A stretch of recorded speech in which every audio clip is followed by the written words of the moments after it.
Everyone knows how elite a figure skater has to be to qualify for the Olympics, but wait until you hear about how strict everything is after they show up to compete. Over the years, figure skating has become a younger athlete sport. However, the governing body that sets the rules for skating in the Olympics changed the rules recently to ensure competitors weren't too young. In 2022, the International Skating Union, or the ISU, decided it would raise the minimum age from 15 years old to 17 years old. The rule would take effect for the 2026 Winter Olympics and for all events after that. The ISU stated it found an increased probability of younger athletes pushing themselves too hard, resulting in eating disorders, a higher rate of burnout, and major injuries. ISU's findings also discussed how competing in elite sports at a young age exposes athletes to danger. This relates to both physical risks and psychological or social issues. Take, for instance, Alyssa Liu, who has discussed how difficult her life was as a young skater, mostly because it didn't allow her enough time to just be a kid. And I was starting to get sick of it. I wanted to see my friends, family, all I wanted to do was be at home. In 2026, Liu is competing in the Milan Olympics at 20 years old after taking a 2-year break from it during the COVID-19 pandemic. Between winning a championship at 14 in 2019 and returning to skating at 18 in 2024, Liu grew 7 inches, showing how much these young skaters are still growing in their teens. Skaters from every country must meet highly demanding qualifications to earn a place on an Olympic team. Each country's process is slightly different, but the qualifying events all fall under the requirements set by the ISU. The first step is ensuring skaters have a high enough score to become eligible for the international selection pool. For the United States team, figure skaters must earn a quota or spot with their National Olympic Committee. The quotas are determined by performances in the ISU World Figure Skating Championships and the ISU Figure Skating Olympic qualifying competition. For a competing group to earn enough points to qualify for the team event, skaters must also perform at the ISU Grand Prix of figure skating. Because spots are limited, skaters must be at the top of their games to qualify for an Olympic place. All entries must also be filed by a specific deadline. Although the Olympics are still on the horizon, the achievement of joining the U.S. team is a victory in itself. Figure skating at the Olympics isn't just one event. The sport is actually broken up into 5 different medal-earning events: women's singles, men's singles, pairs, ice dance, and the team event. Each event has both a short program around 2 minutes and 40 seconds and a free skate or long program that clocks in at around 4 minutes. The men's and women's singles are for individual skaters. Singles events focus on jumps and spins worked into a choreographed routine. Pair skating features a male and female skater performing together. Having 2 skaters adds more elements, such as lifts, death spirals, spins, and highly choreographed synchronized movements. Ice dancing also features pairs, but highlights connection to the music for something more like a ballroom dance routine. Instead of lifts or twists, ice dancing is known for twizzles, in which the skaters move in unison through sets of complicated spins. The team event is a little more complicated than the others. After the singles, pairs, and ice dancing events are completed, the team event starts. 10 countries compete against each other by picking up to 6 skaters to represent them in another round of singles, pairs, and ice dancing events. Those skaters are awarded points in the short forms. If they earn enough points, the team advances to the long form. Team points are calculated for both the short and long events to determine who scored high enough to earn a medal. Unlike most other sports, figure skating does not require any kind of protective gear during competitions. Besides a pair of sharp skates, the only other thing skaters can bring to the ice is an eye-catching outfit.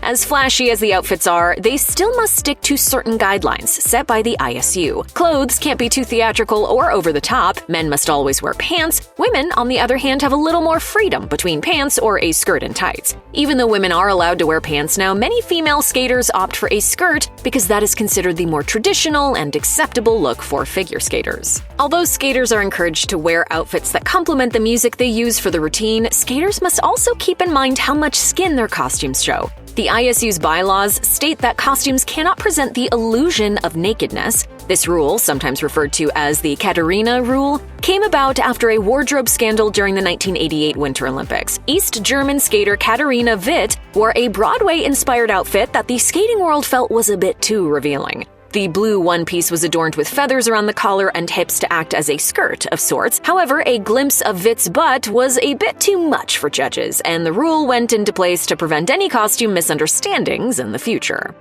Even though a figure skater's outfit might look perfect before they hit the ice, it's just as important that it stays that way for their entire routine. Any wardrobe failures or anything touching the ice will result in points lost. All sequins and embellishments need to stay on their costumes. Skaters go to painstaking lengths to ensure their costumes stay perfectly in place, even though they are twirling and jumping through the air. Brad Griffiths, a skating costume designer, told Today that some skaters will sew their leotards and tights together to prevent any kind of costume slip or wedgies while performing. He also said that female skaters sewing their hair in place is fairly common. He explained, "They put it in a bun, then take a really thick yarn and a big needle and thread it through a couple times just to keep it down and together." Although figure skaters take many precautions, the occasional wardrobe malfunction can still occur. In the 2018 Olympics, French ice dancing duo Guillaume Cizeron and Gabriela Papadakis found out just how much a small slip could cost them. During the routine, Papadakis' top unclasped and slipped down to reveal part of her breast, creating an awkward Olympic figure skating moment.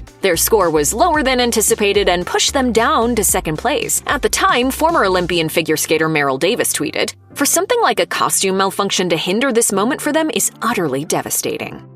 Music is an important component of any figure skating routine. Their outfits and performance must work in harmony with the music selection. Oftentimes, classical music is chosen to evoke the traditional feel of the sport. Some of the most commonly chosen songs in figure skating are by famed composer Pyotr Tchaikovsky. His Swan Lake and Nutcracker Suite are heard during many routines, as are pieces by Beethoven and Bizet. Part of the reason these songs have been used again and again is that the ISU had long allowed only instrumental music. However, in recent years, skaters have started to shift toward contemporary musical choices. Even with that strict rule in place, some skaters opted for instrumental versions of popular songs or newer songs that packed a punch but didn't have lyrics, such as the theme song for HBO's Game of Thrones.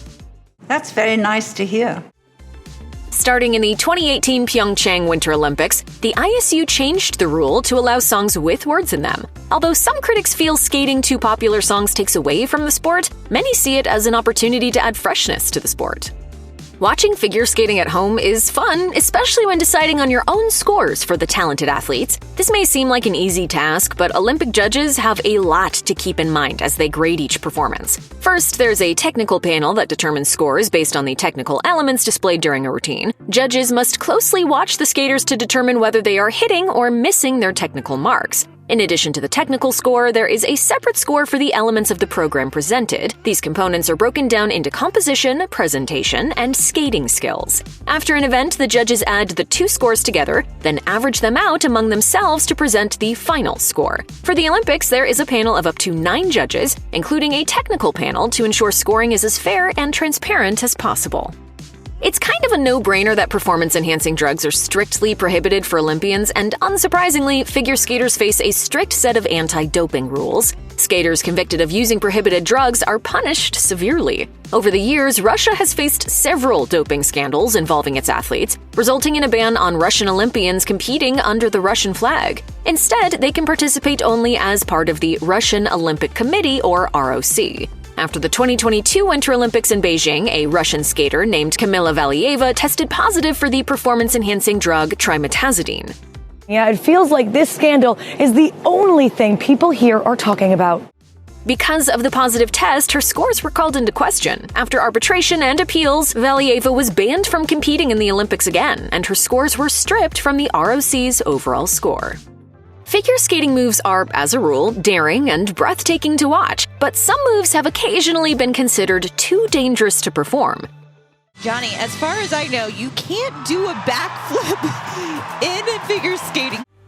Backflips, in particular, were illegal until 2024, although they occasionally happened prior to that. In the 1998 Olympics, French skater Surya Bonali knew she wasn't going to earn a medal due in part to an injury. Bonali still wanted to give a memorable performance in her last Olympics, so she did a backflip and landed on one leg. Although it was an amazing feat, it was illegal at the time. According to the newest edition of the ISU's bylaws, there are currently no illegal moves for single skaters, so Bonali's backflip would be allowed now. Pairs, however, have a few rules to keep in mind when they are choreographing their routines. Skaters cannot lie down on the ice, but sliding on the ice as a controlled part of the event is acceptable. Skaters also can't sit on their partners' heads or stand on their shoulders, or swing a lifted partner around by the skate or leg with fully extended arms, among other maneuvers.